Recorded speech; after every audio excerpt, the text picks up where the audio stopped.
ya kokamba mboka lelo bien que bokonzi yango aye azwaki yango na ndenge moko ya malamu te papa Tshisekedi akufa na parti daye soki lala soki lamuka po toyebaka te ekome combien de kolamuka na kolala bana mboka bakomi kozanga na mai ya pamba ya komela en tout cas basigno ya développement ezali te parce que FCC ezalaki nde libulu ya mabe. Président de la République Félix Antoine Tshisekedi akutaki mboka ezalaki na soins intensifs. Bayeba kokamba lelo balobaki lobby balobi le changement s'appelle Martin Fayulu. Mwana mboka Vital Kamerhe c'est la personne qui fait peur à tous. 2023 bayi balisusu victoire ya peuple te. Peuple congolais a sentir changement na kati ya gouvernement te. Mweza la pasi bana mboka bakonyoka ma. Merci chers téléspectateurs, merci ba auditeurs Nyonso, ba téléspectateurs ya YouTube, oyo ya Radio 7 online et merci énormément na bande kono so bali ko benga biso ba polele et koki. Nana zokosa nani qui livrer. Est-ce que gouvernement oyeye ezota la social to ko beta lisulu. Ba nani ba utiliser ba carte bancaire alors que bazan a droité. Mais au bazar n'a pas droit pour utiliser ma carte bancaire. Est-ce que va utiliser un mot bien 50 000 $ par mois. Les alliés belés, mais tout qui est bandé belé va utiliser un mot après que babimi na mosala. Va payer ça qui va pour na mosala, mais va saler les mois après. Est-ce que le gouverneur a banque a la carte de complicité ou a toté? Tu peux ta masolo ya Congo. Ouais, les alliés mission la vérité.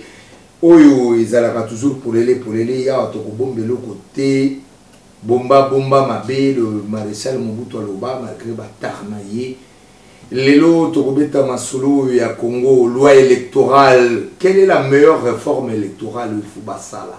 Martin Fayulu asali ba proposition Vital Kamerhe lobi pe bato bavanda pembeni ba solola.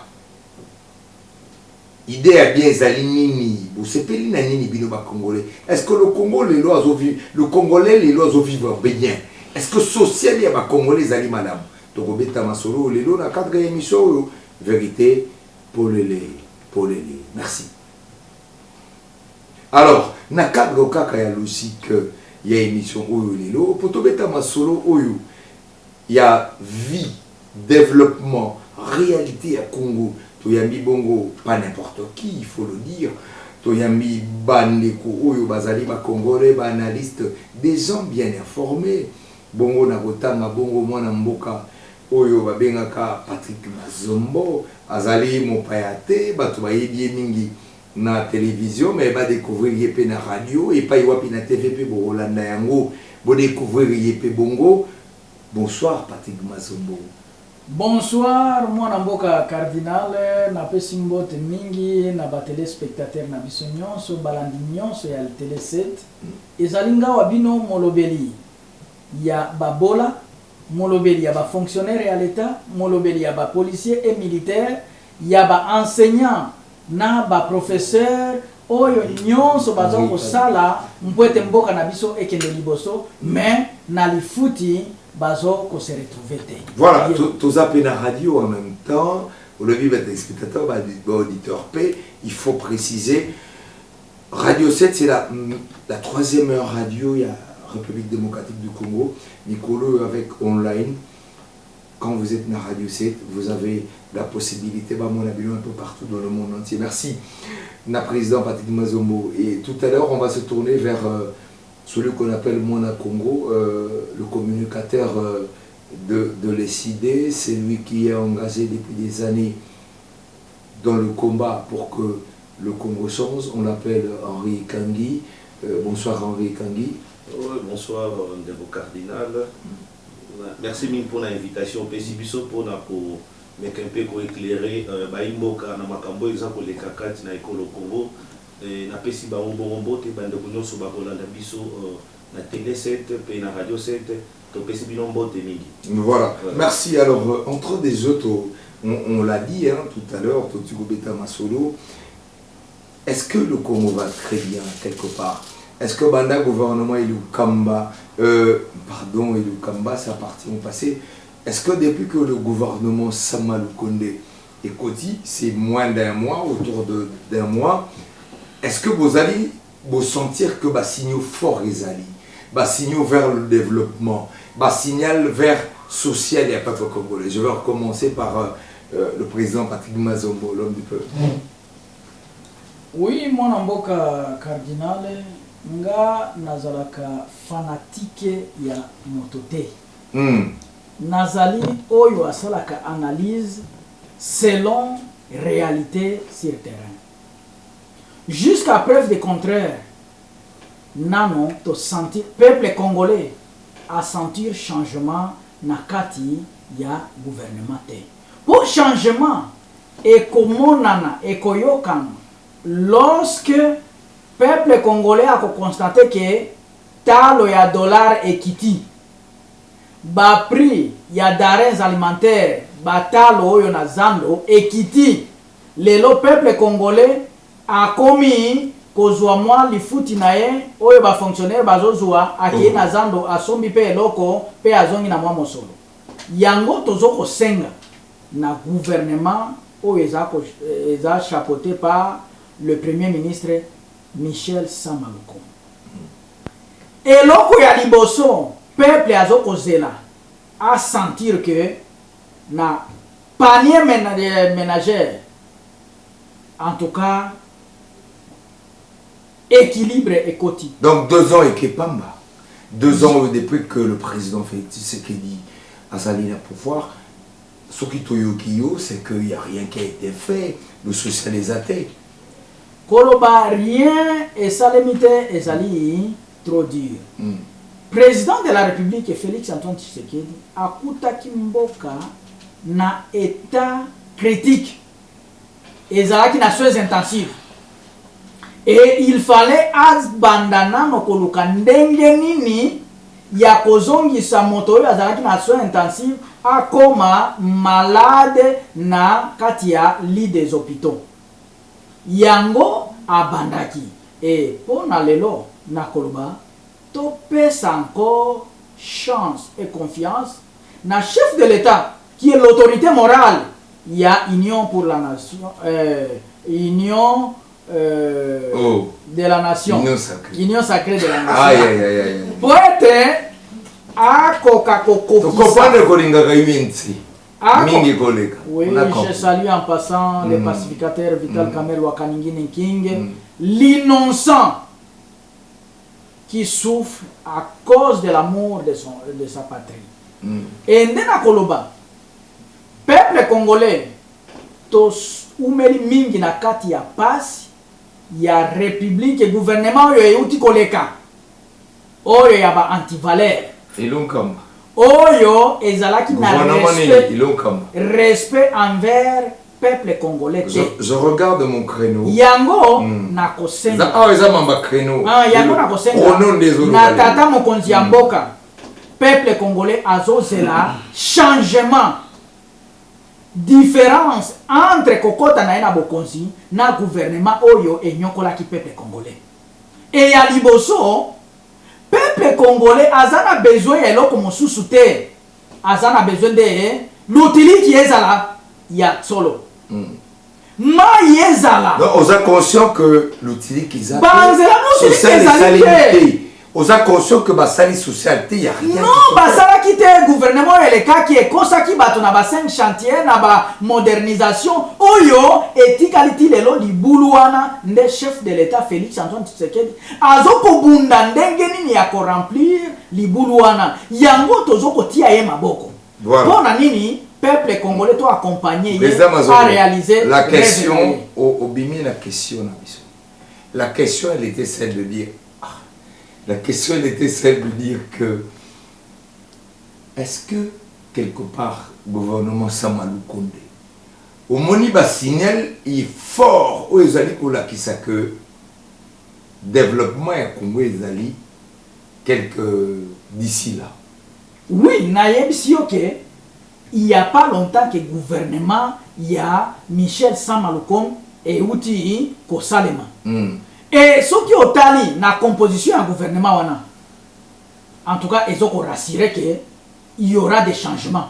Warion, il y a gouvernement, na yebisio 6 mois zelana no 6 mois eleka okoyoka ndenge nini ba retomber ya gouvernement on a s'il vous plaît Bandeko, on n'est pas à ce stade là, on est au stade de à ce que tout bazopé ça va point de vue les appels, on n'est pas au stade des appels donc tu as introduit non ben vite on va vous prendre en appel tout tu as binou ne vous en faites pas merci Yamotogoluba quelque part Henri Kangi Oyoki président Patrick Mazombo Alobi Samalou Konde c'est de l'espoir et l'Unkamba à Fouta et Salimité est-ce que vous a convaincu aux hommes on a un indicateur et ont la qui s'est développement Congo lobby et Simba. Oui, en fait merci beaucoup pour nous tourner d'ailleurs. Je crois que Makambo et au débatteur Nanga lobby et Zali à Tabomote. Ce que mon quête Congo est à pas si banambo kaba konyo comment et on ne peut pas parler de développement tant qu'il n'y a pas réduction de la pauvreté puisque ndeko ya ko kamambo kalelo bien que bokonzango aye azwaki yango na ndenge moko mala monter ayebisaki ba congolais programme na yezala qui a lutter contre la pauvreté mais jusqu'aujourd'hui nous nous rendons compte que ndeko wana azali ko enfoncer sous Congo la souffrance azali ko zongisa mboka sima kala mingi te alobi awake bandeko bakambaki mboka batiki mboka na gouffre ye moko azwi yango lisusu azongisi yango sima makasi mingi pamba te bana mboka bakomi kozanga na mai na courant ezali te donc gouvernement ça mais ndeko cardinal na Kinshasa wa soki tamboli mo moke na ba quartier o ezali na ba quartier nyonso tout même ata na Gombe wa mai pe ya mo bima na wote donc bana mboka bakomi kozanga na mai ya pamba ya komela en tout cas ba signaux de développement ezali te ezali gouvernement oyoyo ezali ko répondre ata soki mokete na aspiration ya peuple congolais parce que ba eba ko kambalelo ba lobaki lobby balobi les changements s'appelle Martin Fayoulou et le col a changement ezalaki bongo Martin Fayoulou bango ba ko kamba ba ko apporter changement te ba ko apporter changement mon côté parce que bokonzi na bango ezali bokonzi moko ezali ko reposer na malédiction. Est-ce que ça périmité ce débat de la Mouka, le débat de vérité des zones parce que là tu connais qu'au vers 2023 oui donc nous avons élection au Kende élection comme des bateau Yamaye, pour préparer l'élection. Non, vérité des zones, c'est pas périmé. Je ne suis pas dans le débat de la vérité des îles. Je vous parle du propos d'un Congolais qui a dit que les changements s'appellent Martin Fayoulou. Ce n'est pas moi qui l'avais dit. C'est qui? Yende Alobaki, mais Ndegolangaï. Tambola tuna bandeko ndeko Félix et Moto Alobaki bon yewa ko kamamboka lelo Alobaki a bon qui changement ezali bon Martin Fayoulou et il y a zana beaucoup après c'est normal il avait lui-même reconnu que le changement c'est l'autre parce que yé moko ayebi que ayebaki ta cause en mesure te ya ko apporter changement n'a pas problème ya ba Congolais alors lelo soyons actuels on a biso discours na bango ezaka ka ndeko Kabila tikaki libulu parce que tout ni social la Congolais ali misérable Congolais à vivre na kokoso mingi parce que azangi courant azangi mai baeba ko sala bazali ko l'accès ETT que moto asala musala parce que salaire moko ezali eza ko permettre bango te ba meka ko relier debout ya moi donc c'est un peu ça mais comment ka uté ko loba pia balobi ba soda ba zo ka ba prime ya ba $20 ozomona c'est pour dire que développement mon côté ça la mina mboka sur le plan social donc mboka ezongi si non mais je voudrais savoir Henri Kangi ba étape nos étapes mais étape où il y a Warrior, le nouveau gouvernement. Est-ce que va signaux la décision Zouami, tout le ministre Tony Mwaba, la décision, il y a Kolobaba qui s'est dit, il y a école où nous sommes fonctionner avec ces frais de fonctionnement 20%, tout le monde quelque part, état d'urgence, état de siège. État d'urgence, de siège, voilà, on a vu quelque part un certain nombre de décisions. Oyoba Tobabeti m'a beaucoup, mais est-ce qu'il ne faut pas reconnaître que quelque part le président Tshisekedi a fait un grand travail? Non, moi personnellement, na moni musalo ya sali ya malonga te depuis azana bokonzi. Na évité na kozwa tango na koloba na kozwa depuis akotaki na bokonzi kino le toko kende déjà 3 ans na moni eloko moka malonga salamité gratuité ezali consacré na libeko mboka mekasi gratuité ngotala lolenge nini ekosala lolenge nini bana biso bakotanga na bakelasi bakotanga attention na école moko na école musu na intérieur ya mboka école ezangi na baban bana bakotanga na mabele et donc il aurait dit peut-être construire par école il bosso ya compenser gratuité mais gratuité ya moi ko apporter solution moko malamu pété pamba te ezali quelque part ko bebisa pe éducation parce que éducation soki éducation ezali ya qualité te bana bakozwa éducation na bacondition malamu te yokanisi mwana wana lobi ata azwi diplôme olobaki asilisi kelasi ya malamu. Voilà. C'est un peu ça. Mais c'est fini.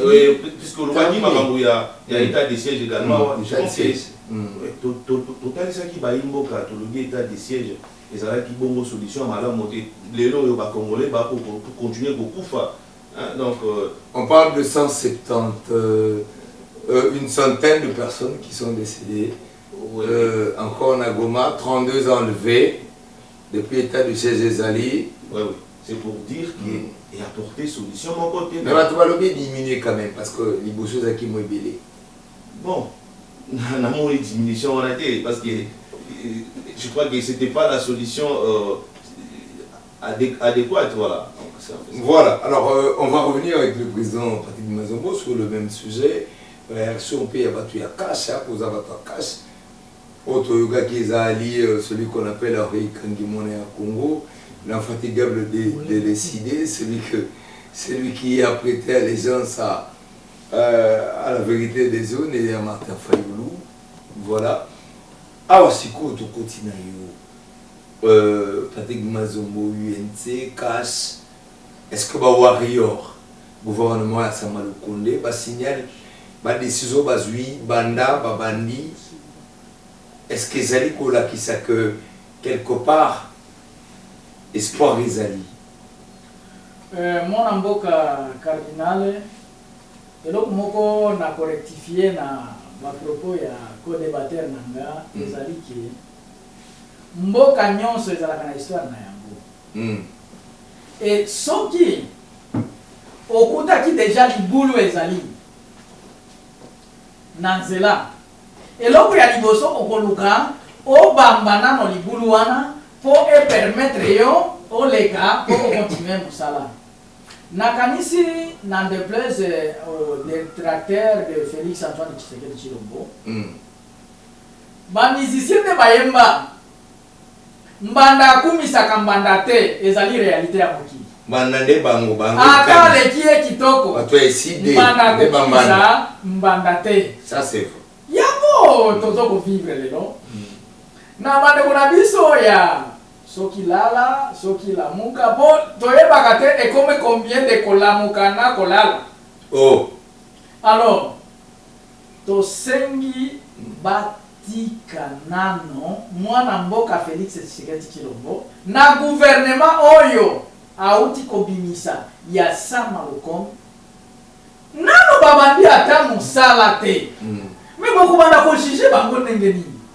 Mais tout le monde a dit que composition d'abord il y a gouvernement wana déjà peuple congolais a rassuré que pourquoi peuple congolais parce que baye ko combattre les antivaleurs oyo bazalaki na gouvernement ya Ilunga Kamba oyo ezalaki ko empêcher chef de l'état à continuer na mosala na ye yango asala ki divorce na FCC parce que FCC ezalaki nde libulu ya mabe pona ko tinda mokonzi ya mboka a échoué na mission oyo peuple congolais apesaki ye yango bandeko na biso ya lala lamuka pona bango ezalaki kosepelisa bango ambuglio wana ya FCC ezala kaka wana pona yango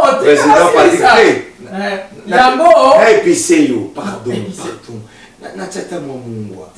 Bandeko ya la muka, vous parlez de Martin Fayoulou, Mozito. Non, moi je n'ai pas cité les noms de quelqu'un. Voilà la muka ya mwana. Pour Nayo, c'est des gens qui ont embrouillé la scène politique. Parce qu'ils ont embrouillé Batou. Oui, parce que le cola, mibeko ya mboka il faut tous se respecter yango. Cour constitutionnelle ya mboka na biso étranchaki déjà décidé na ni dossier wana ya président de la République. Et sengela ki na bango base la 2023 baba ndaka ko se préparer pour la kozongela lisusu ba élection. Alors, ça ne sert à rien ya ko critiquer gouvernement où est en place. Parce que train ici est décollé. Et quand on a les soucis, est-ce que ça va nous connaître Moussani à Sali déjà? Ça va nous comme Azali na mission où le chef de l'État a PCA. Mais n'est-ce beaucoup de juger na ebandeli ya mandat. Mais base la souka ya mandat na comme ça bako critiquer bako pesa. Mais jusqu'au preuve le contraire. Ye wana azana goma kuna zo kende na ba sinistre oyo ba baza kuna na goma. Voilà. Musala na ye na gouvernement na ye tuzela basala musala ndenge chef de l'État atindi ba. Voilà, merci. Bande kona biso bazala kaka kimia. Voilà, merci.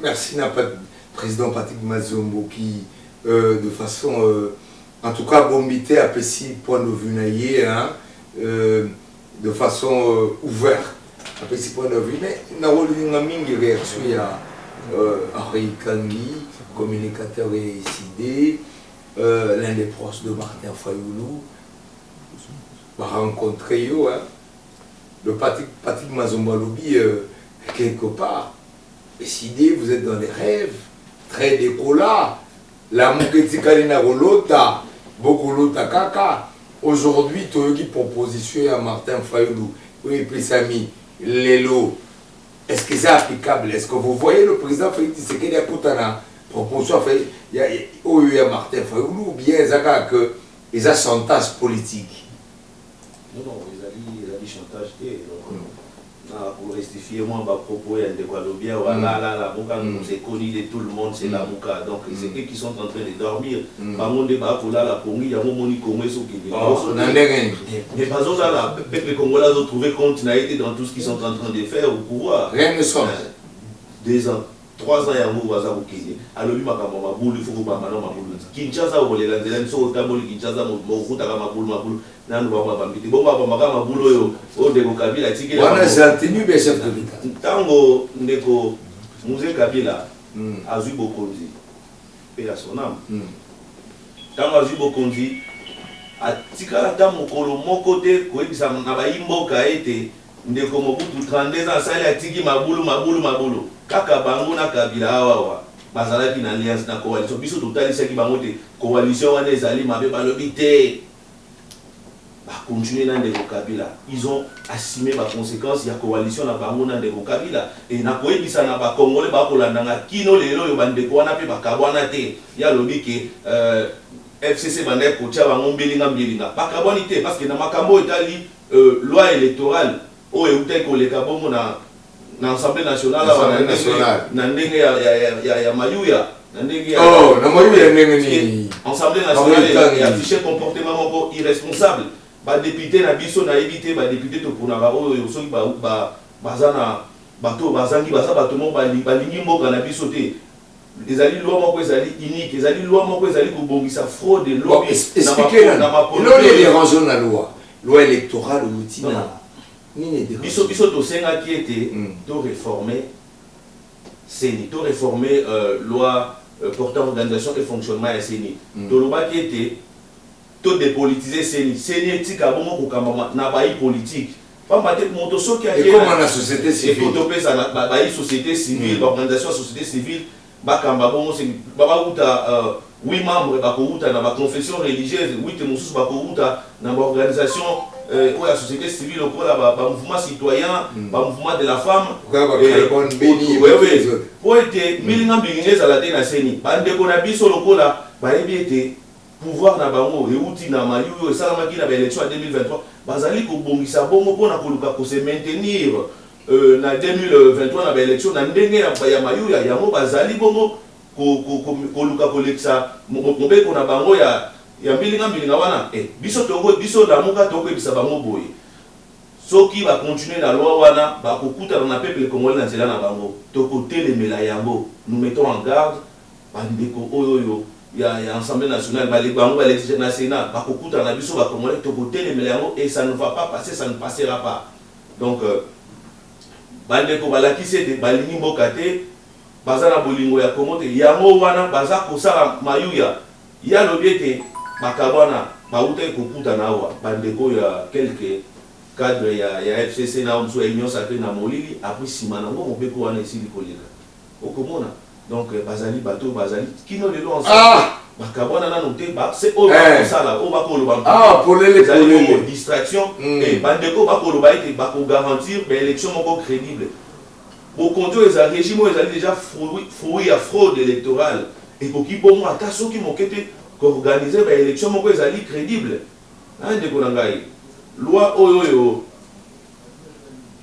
biso to proposer na côté na biso ya lamuka ya na ko utanga po ba imboka ba mayoka bazwa mwa likala équilibre les alliés na makambo etali dépolitisation ya CENI biso to lobi boye les bureaux de la CENI doit être composé exclusivement des délégués des forces sociales à raison de 8 délégués désignés par les confessions religieuses, c'est-à-dire Église catholique, confession religieuse, Église catholique.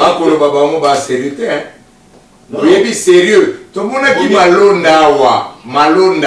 malonda outil la confession religieuse. Est-ce qu'il y a du sérieux dans ma confession religieuse à moi? Allez-y. On a éclaircir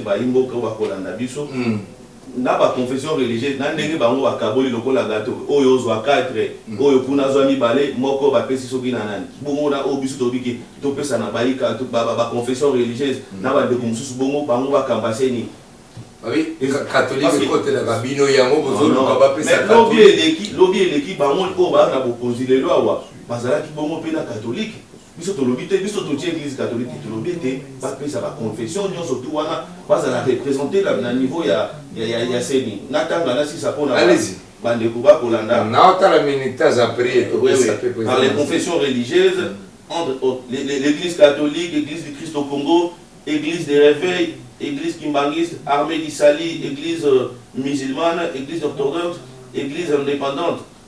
Les 8 délégués désignés par d'autres organisations de la société civile, organisations de promotion de la femme, organisations d'éducation civique et électorale, mouvement citoyen, conseil supérieur de la magistrature et d'ordre des avocats, ainsi que d'un rapporteur. Les rapporteurs et son adjoint sont recrutés par appel à candidature. La présidence du bureau est rotative exclusivement entre les 8 membres désignés par les confessions religieuses. Biso Tolobete, présidence et CENI est comme un rotatif, c'est-à-dire oui, confession on a confession moko asali 3 mois après 3 mois mon sous asali pour nous permettre pour la raison de transparence ezala pambate ba ndeko na biso balongola logique ya kala ya que président zaka moko ouais président zaka wana bien la muka wana yango rotative après 3 mois 3 mois donc c'est un peu ça wana ezali bongo makaniso ya biso mais bandeko na biso bazali ko maintenir biso na makambo ya kala na moyi na bureau oyo na lolenge ya kala ya organisation ya CENI oyo et apportaki des ordres pamba to yebete problème mboka na biso ezali bongo problème ya crise de légitimité oyo à chaque fois tozalaka na maponomi et botaka esalaka bongo objet ya contestation biso to banzete pona ko éviter makambo nyonso tu wana to pesa bongo kokamba ya CENI na bayi confession religieuse bayi politique bazala parce que soki moko ya bayi politique akei kuna moto na moto a défendaka kaka bon intérêt ya parti politique na ye donc biso to lingi be toza sir ki toza na bato na biso toza na peuple baza sima na biso tokolongo na makonomi to lingi na biso ko manipuler CENI te debi ke tokolongo na 2023 donc to dépolitiser CENI bayi politique batika CENI kamba mwana ba na société civile donc bandeko na biso bamoni balingi bongo te bali ko maintenir biso na système oyo ya kala pona koluka koyiba makonomi ndenge donc ozobanga tricherie non pensez que tricherie ezali déjà en 2023 mais oyo basali wana ezali déjà ezali coup de force ezali mauvaise intention. Merci Henri Kangi, communicateur et SID, France de Martin Fayoulou, l'incontestable de ceux qu'on appelle bandeko na biso ndeko cardinal nasilisa oyebi na maponomo elekaki nga nakoki kobenga ngo même pas tricherie parce que maponomo elekaki wana ezalaki nde imposition bazwi résultat bandeko mosusu bandaki koloba makambo ya transition sans kabila nayebi te oyo tozalaka nango so eza transition sans kabila donc basilisa nanu compilation ya barésultat ya baélection te mais awa batikali koproclame donc babiloko ya lolenge wana biso tolingi korevivre yango lisusu te nakoyebisa na bakongole bipai biso bozali soki bokolanda biso botelema bofongola biso mpona 2023 bayiba lisusu victoire ya peuple te parce que conséquence ya koyiba victoire ya peuple ezali oyo toza kosibir lelo bakambi oyo bazokota na bokonzi na ndenge malamu te baza korépondre na bato oyo batieki message de la fin pour anticiper yango ça c'était ça devrait être le message de la fin il pas y avoir besoin d'exhorter mais il n'y a pas de problème ça j'ai voulu aller écoutez quand même président Patrick Mazombo élection mabe bokota bosolola na bino complicité za nango Rekange a dénoncé yango na oluka tobeta lisolo ya carte bobeta mbangu tobeta lisolo ya ba carte 50 000 quand même et que ça la bien parce que les gens se disent c'est inacceptable. On ne peut pas accepter que dans un pays pauvre, quoi, le Congo, qu'il y ait des hommes qui se permettent de prendre 50 000 $ américains, c'est inacceptable. Alors, réaction non par rapport déjà à propos à Henri Kangi. Communicateur à Matafou. Oui, moi, en tant que cardinal, nakanisi, nazala kotala na boké d'union, montre nanga. Quand débattre nanga, au moins plus de 20 minutes. Non, c'est faux. Naza kotala. C'est faux. C'est 20 minutes. Mais au départ, il a eu à alors, nakolinganga pe otikela ngata. Allez-y. Nakanisi masolo nyonso oyo. Ezali faux débat. Oh. Parce que train elongwaki déjà depuis 3 ans. Mais bandeko na biso jusqu'à aujourd'hui bazaka a rêver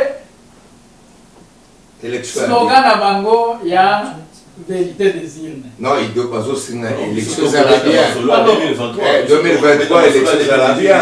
Sans qui babetaka masolo ya 2023. Balinga ne ba kende na sur terrain. Babanda ko bongama, ko préparer peuple congolais so qui cause na bango ezali ya solo. Olie ya ko kota na kati ya gérance ya bokonzi ya mwana mboka Félix Antoine Tshisekedi. Sont des Congolais. Comment ça se passe? Bati kanano lokola ba échouaki. Bango moko bakendeki na cour constitutionnelle. Et cour constitutionnelle elakisi bango ke bo échoué. Bazalana oyo balobaka élégance politique. Président Mazombo batu bazosenga ba transformation, ba réforme. Et le quoi soye longwa, tour moko longwa, tozonga na 2 tours, ainsi de suite.